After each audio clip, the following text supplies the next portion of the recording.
Sumagpalang umaga po sa bawat isa, purihin ng Panginoon sa umagang ito. Binigyan tayong muli ng Diyos ng pagkakataon para mag-aral ng kanyang mga salita. At mula po sa Door of Faith Taichung, dito sa bansang Taiwan, dito po magsisimula ang pag-aaral ng salita ng Diyos ngayong umaga. Bago po tayo mag-aaral ng salita ng Diyos, tayo po muna ay umawit sa Panginoon. Awitin po natin yung kantang Maghari Ka. Hallelujah.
Jesus.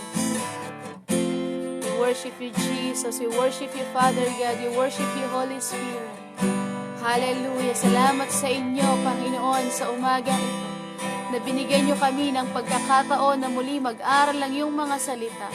Hayaan nyo nga po, O Diyos, na sa umagang ito, patuloy kayong maitaas, patuloy kayong maluwalhati, O Diyos.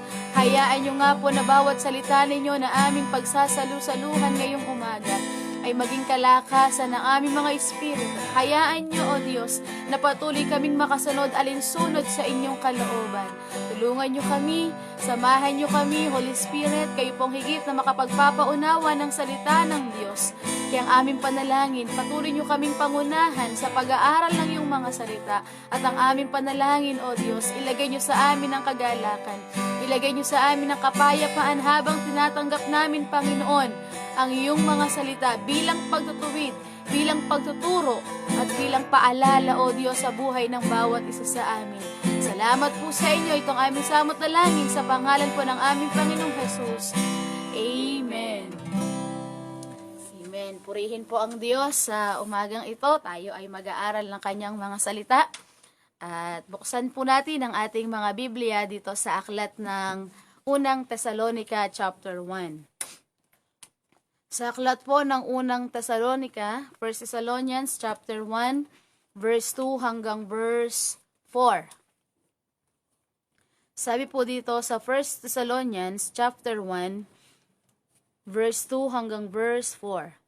Lagi kaming nagpapasalamat sa Diyos dahil sa inyo, sa tuwin ay sinasama namin kayo sa aming dalangin. Ginugunita namin sa harap ng ating Diyos Ama ang inyong mga gawang bunga ng pananampalatayang ng inyong mga pagpapagal na udyok ng pag-ibig at ng matibay ninyong pag-asa sa Panginoong Hesukristo. Verse 4. Nalalaman namin, mga kapatid, na kayo ay hinirang ng Diyos na nagmamahal sa inyo. Purihin ang pagbabasa ng salita ng Diyos at ngayong umaga atin pong pag-aralan yung salita ng Panginoon. Nais natin bigyan ng diin yung verse 4 na kung saan ay sinabing, nalalaman namin ang sabi ni Apostol Pablo sa mga kapatid na mga nasa taga-Tesalonica na kayo ay mga hinirang ng Diyos na nagmamahal sa inyo. Sabi dito, appointed by God. Na kung saan, ang sabi dito, tayo ay pinili ng Panginoon. At bukod sa tayo ay pinili ng Panginoon, ay itnalaga tayo ng Diyos sa isang dakilang bagay. Ano po yon? Yung maipangaral natin ang salita ng Diyos at masunod natin kung ano yung kalooban ng Panginoon. Ito ay sulat ni Apostol Pablo sa mga taga-Tesalonica, na nakita ni Apostol Pablo na sa kanyang pangangaral ng salita ng Diyos sa lugar na yon ay hindi nawalan ng kabuluhan.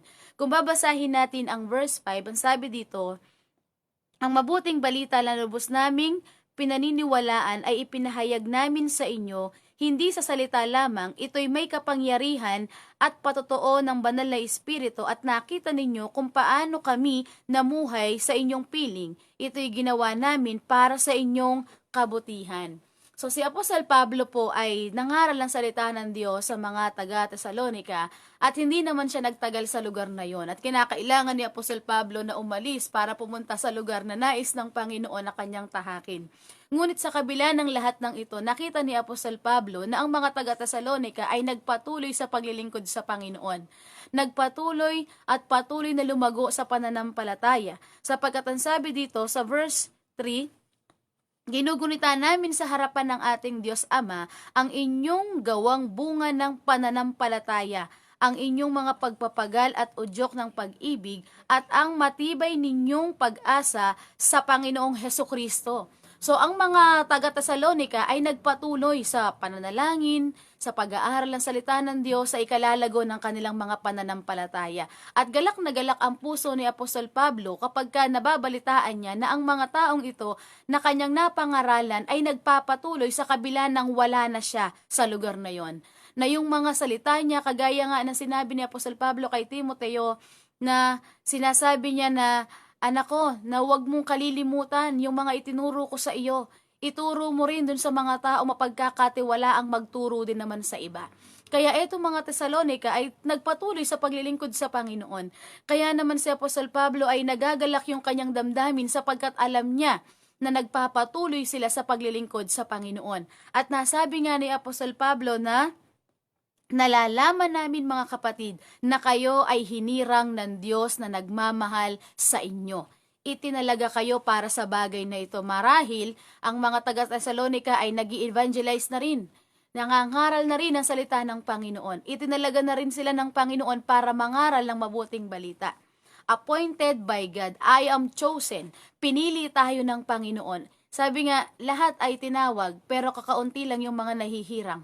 Napakaraming tinawag ng Panginoon, subalit kakaunti lamang yung nahihirang, sapagkat kakaunti lamang yung nagnanasang sumunod sa kalooban ng Panginoon. Dahil sa pagsunod sa kalooban ng Panginoon ay maraming mga sakripisyo.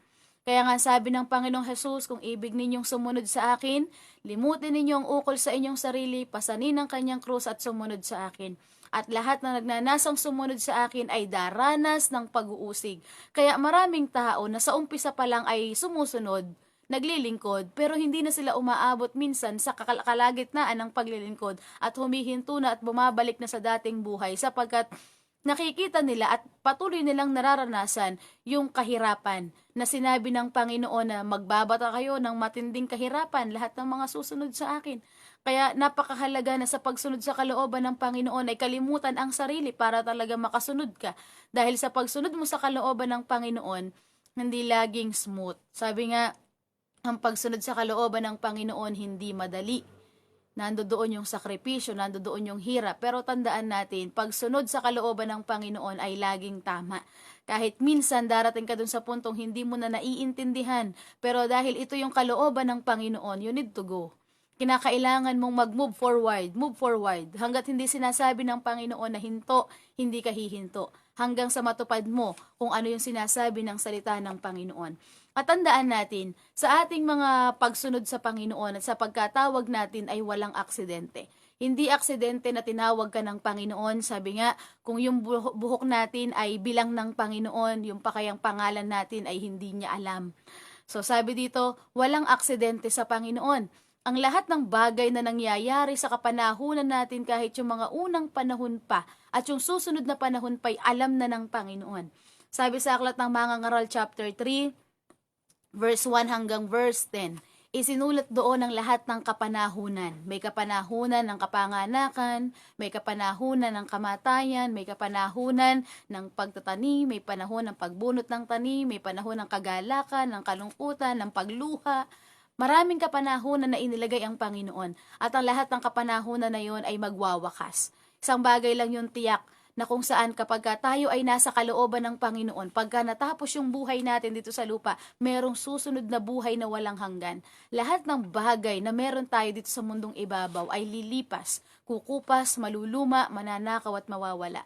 Pero isang bagay lang ang meron tayo na hindi kailanman mawawala at kukupas at mananakaw. Yun yung salita ng Diyos na tinanggap natin mula sa Kanya. At yung pananampalataya. Kaya nga sabi ng Bible ang magtiis hanggang wakas siyang maliligtas. Kinakailangan nating ipaglaban yung ating pananampalataya habang tayo ay nabubuhay. Kinakailangan nating lumakad alinsunod sa kalooban ng Panginoon.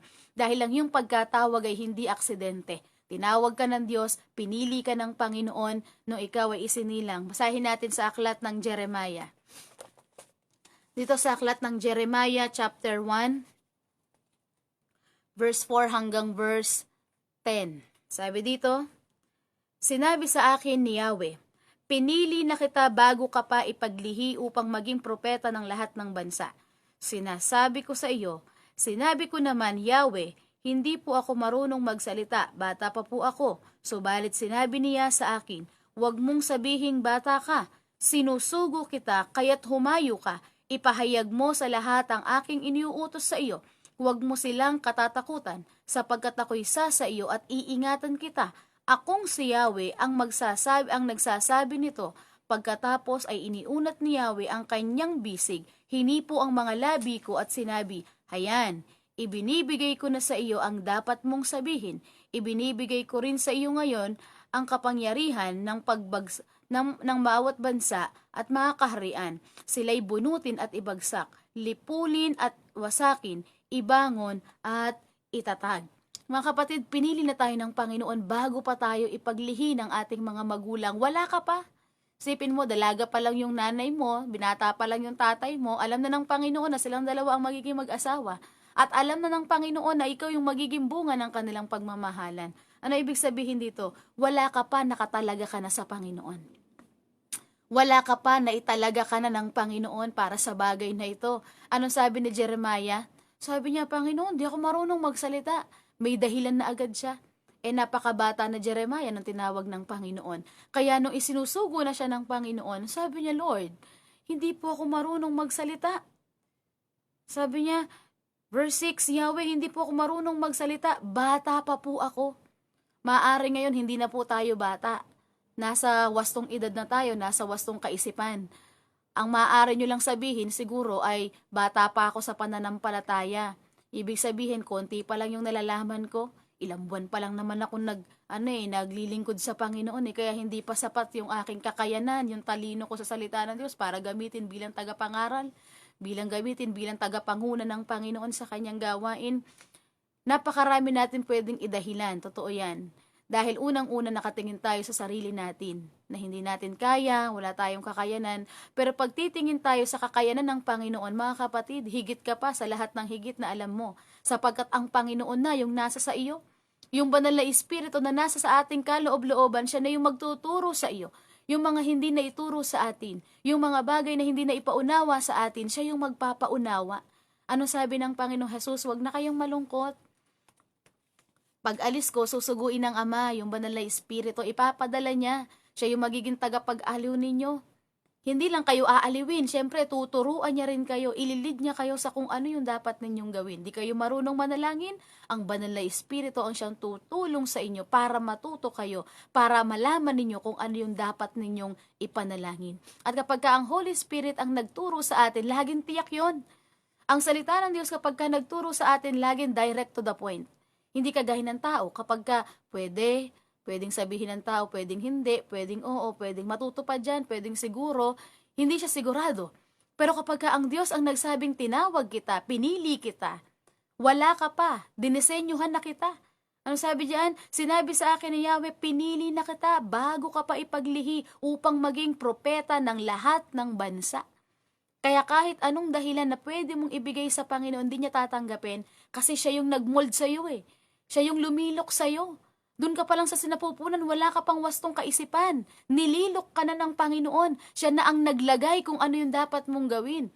Kaya kahit na anong sabihin ni Jeremiah na bata pa ako, wala pa akong ganito, ganyan, ganyan. Ano sabi ng Panginoon sa kanya?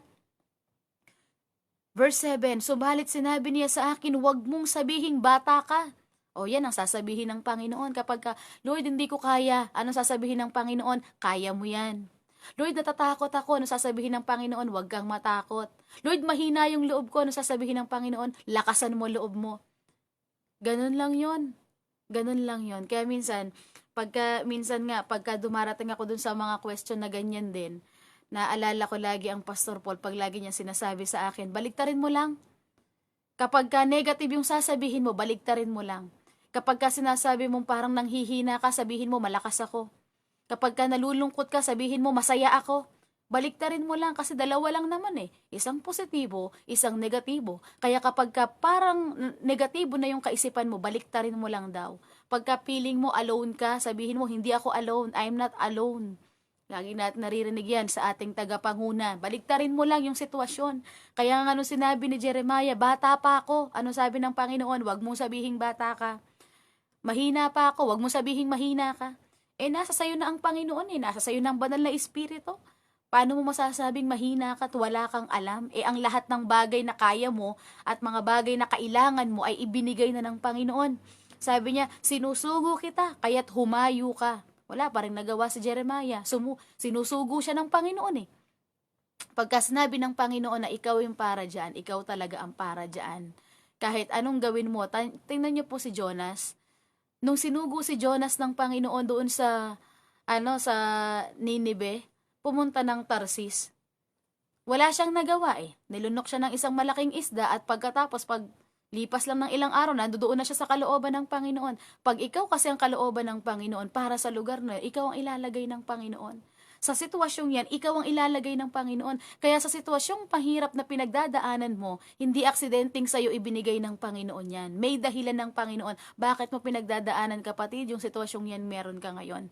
Dahil merong gustong ituro ang Panginoon sa iyo para sa iyo yung sitwasyon na yan. Para tumibay ka, lumalim ka at lumago ka sa pananampalataya. At anong sabi dito? Humayo kayo. Humayo ka, ipahayag mo sa lahat ang iniuutos ko sa iyo. At anong sabi niya sa verse 8? Huwag mo silang katatakutan. Huwag mo silang katatakutan. Pagkat ako'y sa iyo, iingatan kita, akong si Yahweh ang nagsasabi nito. Napakagandang pangako ng Panginoon. Humayo ka, sabihin mo kung ano ipinapasabi ko sa iyo, tandaan mo, kasama mo ako. Anong sabi ng Panginoon nung isugo niya yung mga alagad sa Matthew chapter 28 verse 19 to 20 hanggang pababa? Anong sabi doon? Kaya't humayo kayo, pangaral kayo ng mabuting balita, magbautismo kayo sa pangalan ng Ama, ng Anak at ng Espiritu Santo. Tandaan ninyo, ako'y kasama ninyo hanggang sa matapos ang sanlibutang ito. Kasama natin ang Panginoon. Kaya sabi niya kay Jeremiah, humayo ka na. Hindi kita pababayaan, iingatan kita. Ako ang nagsasabi sa iyo nito. Ang tanong mga kapatid, gaano natin kakilala ang Panginoon? Para paniwalaan siya na kapag sinabi niyang humayo ka, gawin mo ito, kasama mo ako. O baka naman nagdududa ka pa, nasasamahan, kaya talaga ako ng Panginoon. Pag ako nanalangin, naglehan sa may sakit, pagagalingin kaya ito ng Panginoon? Pag kilala mo ang Panginoon na nagsabi sa iyong humayo ka at manalangin ka sa may sakit at gagaling ang may sakit, paniwalaan mo yon. Magpatong ka na magpatong ng kamay, huwag kang matakot sapagkat alam mo na lahat ng panalangin mo ay sasamahan ng Panginoon. Sa Mark chapter 16 verse 15 hanggang 18, sa lahat ng sumasampalataya sa Kanya magkakaroon ng ganitong tanda. Sa pangalan ko'y magpapasalaya sila ng masamang espiritu. Anong sabi doon? Dumampot man sila ng ahas, uminom man sila ng lason, hindi sila maaano. At anong sabi doon? Magpapalaya sila ng masamang espiritu at sa pangalan ko ay magpapagaling sila. Ipapatong lamang nilang kanilang mga kamay at mananalangin at ang may karamdaman ay pagagalingin ng Panginoon. Kaya sabi niya dito kay Jeremiah, verse 9, iniunat ni Yahweh ang kanyang bisig at hinipo ang mga labi ko't sinabi, ayan, ibinibigay ko na sa iyo ang dapat mong sabihin. Mga kapatid, ang Panginoon ang magtuturo sa atin. Dahil ang kalooban niya ang sasabihin natin, kaya ituturo niya sa atin kung ano yung kanyang kalooban. At kapag nalaman na natin kung ano yung kalooban ng Panginoon, sundin natin kung ano yung kalooban ng Panginoon. Minsan, kahit na sabihin natin sa Panginoon minsan, Lord, sabihin mo sa akin kung ano yung kalooban mo. At kapag sinabi na ng Panginoon kung ano yung kalooban niya, hindi naman natin susundin eh. Lalo na kung yung kalooban ng Panginoon ay against sa gusto natin. Dahil ang gusto natin kung ano lang yung gusto natin. At sa tingin natin, mabuti na ito para sa atin. Pero ang gusto ng Panginoon kasi ay mas mabuti para sa atin. Siya lang yung nakakaalam. Jeremiah 29:11, ako lang ang nakakaalam ng mga bagay na panukala sa buhay mo sa hinaharap. Pero nandito ako, sabi ng Panginoon, para dulutan ka ng pag-asa. John chapter 10 verse 10, naparito ang kaaway para magwasak, pumatay, pumuksa, magkaroon ng kaguluhan, division o kahit ano pa. Pero ang sabi ng Panginoon, ako'y naparito para ang tupay bigyan ng buhay na ganap, buhay na kasiyasiya at buhay na walang hanggan. Kaya anong sabi doon sa 1 Corinthians chapter 1 verse 27 hanggang verse 29. Anong sabi doon sa 1 Corinthians chapter 1 verse 27 verse 29? Hihiyain ko ang mga matatalino sa pamamagitan ng mga walang alam, ng mga mangmang. Hihiyain ko yung mga kilala sa pamamagitan ng mga hindi kilala. Mga kapatid, napakaganda ng pangako ng Panginoon. Sinasabi mo bang walang-wala ka? Di natin sinasabi na yung mga tinawag ng Panginoon ay talagang mga walang alam, etc., etc. Ang sinasabi dito ng salita ng Panginoon sa 1 Corinthians chapter 1, 27-29, kung sa kabila ng alam mong nasa sa iyo na ang Panginoon, sasabihin mo pang mahina ka. Nasa sa iyo na ang salita ng Diyos, tapos sasabihin mo pang wala kang alam, yun. Para sa iyo ang verse na yun. Na kung saan ay sinasabi ng Panginoon, hihiyain ko ang mga matatalino sa pamamagitan ng mga mangmang. Kaya purihin ng Panginoon sa buhay ng bawat isa sa atin, mga kapatid sa Panginoon. Patuloy tayong lumapit sa Panginoon, patuloy tayong magtiwala sa Panginoon. At isa pang verse na kung saan, bago tayo mananalangin, doon sa aklat ng John, chapter 15, verse 16. Ang sabi doon, hindi kayo ang pumili sa akin, ako ang pumili at humirang sa inyo upang kayo ay mamunga at manatili ang inyong bunga. Yan ang katotohanan na sinasabi ng salita ng Diyos, mga kapatid. Ang Diyos ang pumili sa atin. Ang Diyos ang humirang sa atin. Ano sabi dito? God chosen you to do what is right, and God appointed us to preach what His will. Tayo ay pinili ng Panginoon para gawin ang tama, at tayo ay itinalaga ng Panginoon para sabihin kung ano yung kanyang kalooban. Kaya salamat sa Panginoon dahil mapalad tayo, dahil tayong lahat ay hinirang ng Panginoon, tinawag tayo ng Panginoon, at ngayon ay ginagamit tayo ng Panginoon para sa kanyang kaluwalhatian. Kaya pasalamatan natin ang Diyos sa umagang ito, purihin natin ang Diyos sapagkat pinili niya tayo at itinalaga tayo ng Panginoon sa isang napakagandang sitwasyon na kung saan darating ang araw, tatanggapin natin yung gantimpala ng lahat ng ating mga pagpapagal. Kaya maglingkod tayo ng may kagalakan sa Panginoon, sumunod tayo ng may katapatan, maglingkod tayo ng may kabanalan, at hayaan natin na laging maghari sa buhay natin ang kalooban ng Panginoon. Awitin natin minsan pa yung inawit natin. Maghari ka, maghari kayo, Panginoong Jesus, maghari kayo sa buhay ko, sa puso ko, Panginoong Jesus, maghari kayo. Maghari kayo, maghari kayo, Panginoong Jesus, maghari kayo sa buhay ko, sa puso ko, Panginoong Jesus, maghari kayo. Panginoong Jesus, maghari kayo. Panginoong Jesus, maghari kayo.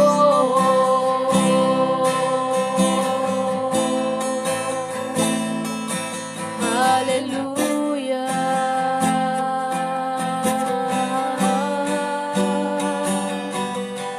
Hallelujah. Hallelujah, Jesus. Hallelujah. Hallelujah. You deserve to be praised. You deserve to be glory. You deserve to all honor, O Jesus. Hallelujah. Salamat sa inyo, Panginoon. Salamat, O Diyos. Isa kami sa mga pinili ninyo. Isa kami sa mga tinawag ninyo. At ngayon, O Diyos, ay itinalaga ninyo upang ipangaral ang iyong mabuting balita. Salamat sa inyo, O Diyos, sapagkat hindi kami karapat-dapat. Hindi kami karapat-dapat. Kagaya ng sinabi ni John the Baptist, hindi ako karapat-dapat magdala kahit ng inyong mga panyapak man lang. Hindi ako karapat-dapat kahit magtanggal man lang ng inyong panyapak. Lord, kami man ay hindi karapat-dapat, pero pinaging dapat nyo kami, Panginoon. Salamat sa inyong pag-ibig. Salamat sa inyong kagandahang loob, Panginoon. Wala pa kami, O Diyos, hinirang nyo na kami. Itinalaga nyo na kami, Panginoon, para sa bagay na ito, para paglingkuran kayo, para ipangaral ang iyong mabuting balita, para gamitin bilang daluyan ng kaligtasan, O Diyos. Lord, marami pong salamat sa inyo, Panginoon. Wala kaming kayang ibalik sa inyo kung hindi yung mga pagpupuri, yung mga pagpapasalamat, pagpaparangal sa iyong dakilang pangalan. Inibig niyo kami, Panginoon, noong mga panahong makasalanan pa kami, noong panahong hindi ka pa namin kilala, Panginoon. Niyakap niyo na kami, Panginoon, nilinis niyo kami, pinaging banal niyo kami, pinaging dapat niyo kami, Panginoon, upang magamit kami, O Diyos, sa aming mga kapanahunan upang maging tagapangaral, maging tagapaglingkod para sa kataas-taasang Diyos. Salamat po sa inyo, Panginoon. Salamat sa pagkapili niyo sa amin. Salamat po, O Diyos, sa pagkakatalagay niyo sa buhay ng bawat isa sa amin. Dalangin po namin, O Diyos, na patuloy niyo kaming palakasin. bawat mga kapatid namin na patuloy na nakikinig ng mga devotion, O Diyos, at sa mga makikinig pa, Panginoon, ng devotion live na ito, at sa mga araw-araw na susunod pa, Panginoon. Dalangin po namin na patuloy na ang iyong mga salita ay maging kalakasan ng buhay ng bawat isa sa amin. Hayaan nyo na ito yung maging guide namin, Panginoon, para masunod namin, O Diyos, ang inyong dakilang pangalan. Salamat po sa inyo, Panginoon, sa umagang ito. Salamat po, O Diyos, sa panibagong pagkakataon na patuloy naming mararanasan, O Diyos, ang inyong kapangyarihan. Nadalangin namin, O Diyos, lahat ng mga Sunday service, Panginoon, sa umagang ito dito sa lugar ng Taiwan, maging sa bansang Pilipinas, Panginoon, sa iba't ibang panig ng bansa, ng mundo, Panginoon.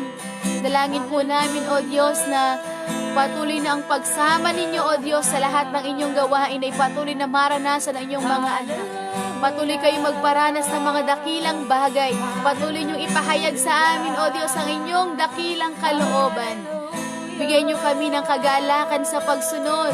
Yung mga kapatid namin, Panginoon, patuloy na maranasan nila yung conviction, Panginoon, na unahin kayo sa umagang ito, sapagkat walang ibang pinakamahalaga kung hindi ang sundin ng kalooban ninyo, at walang ibang lugar na pwedeng makaramdam ng kapayapaan ng lahat ng tao maliban sa lugar kung saan naroon ang iyong banal na presensya.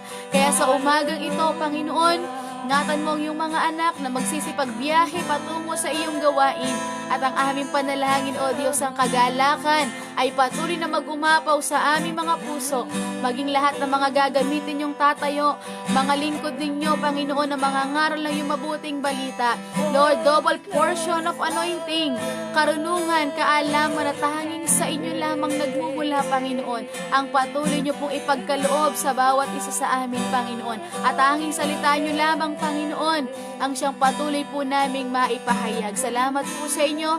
Pagpalain niyo rin ang Masaredo family sa pangunguna, Panginoon, ng Pastor Joseph, ng kanyang buong sambahayan, ng Pastora Never, Panginoon, ng kanyang buong pamilya. Ingatan niyo po sila, gabayan niyo sila, patuloy ng kalakasan, Panginoon, ang kalooban mo, Panginoon, ang patuloy na maganap sa kanilang buhay, Panginoon.